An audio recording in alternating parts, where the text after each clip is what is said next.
发展环保能源竟然成为了鸟类杀手。风电叶片转一年害死成千上万只小鸟，怎么才能让绿色能源不只造福人类？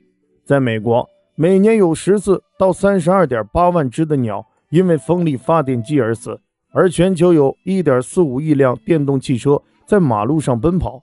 电能在为人类节能减排的同时，却在杀害同在地球上生存的其他物种。风力发电真的环保吗？电能就是清洁能源的一种，它在使用过程中可以不排放污染物，但是电不是可再生资源，是经过一次能源转化之后产生的二次能源。水力和风力发电是现在主要的发电形式。风力发电说白了就是利用风，把它的动能经过风力发电机转化为电能，风带动风力发电机的3个叶片转动，从而带动转子旋转，就可以输出交流电了。这风扇和我们家里吹冷风的那个可不一样，它1分钟才能转19到30转，有120到140米那么高。有人不禁要问，转那么慢还那么大，怎么可能杀死得了那么多的鸟？鸟又不瞎，还能撞上去不成？风扇转得慢没错，但是叶片很长，根据千瓦数的不同，风力发电机的叶片可以从20米到60米不等。20米的叶片转一圈就能画一个超级大圆，只要在叶片扫风区都会有撞车的风险。有一些发电机直接架设在鸟类迁徙的必经之路上，小鸟祖祖辈辈都顺着这条道走，路线都刻进 DNA 里了，就算有障碍物也得硬着头皮飞。到了晚上，持续工作的发电机亮起的灯光还会吸引昆虫，晚上飞着的小鸟看见那么大一块捕食区，自然哐哐往上撞。还有发电机的噪音也会影响小动物的正常生活。还是说小鸟，发电机的噪音会在它们低飞时对它们造成驱赶和惊扰效应。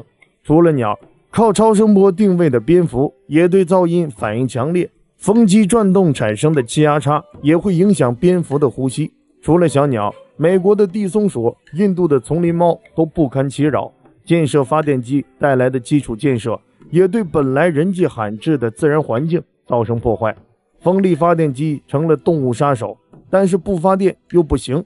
风可是取之不尽、用之不竭的可再生资源啊！只要存在水平气压梯度力，就有源源不断的风吹来。截止2022年年底，全国风电产量达到7626.7亿千瓦时。对于我们人类来说，风力发电解决的不仅是风能利用不高的问题，更是缓解全球能源危机的有效举措。一边是能保护地球的清洁能源，一边是杀害自然动物的凶手，两个问题都尤为重要，都不能放任不管。怎么办？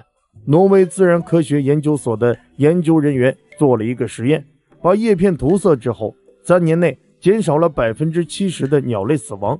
涂了色的叶片减少了难以被视觉锁定的运动脱尾现象，转动的时候更容易被鸟类看见。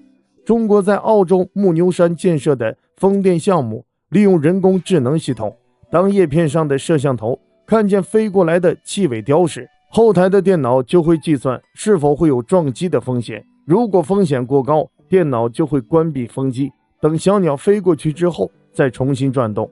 除了涂色和科技，最直接的办法就是注意选址和设计。美国伊利诺大学的研究团队就发现，通过改变风场的设计，将风场摆到距离栖息地1600千米以外的地方，可以避免撞击发生。当然，你把这边的挪过去，那边鸟怎么办呢？所以研究团队也表示，缩短叶片长度或者改变叶片形态也是保护小鸟的方法。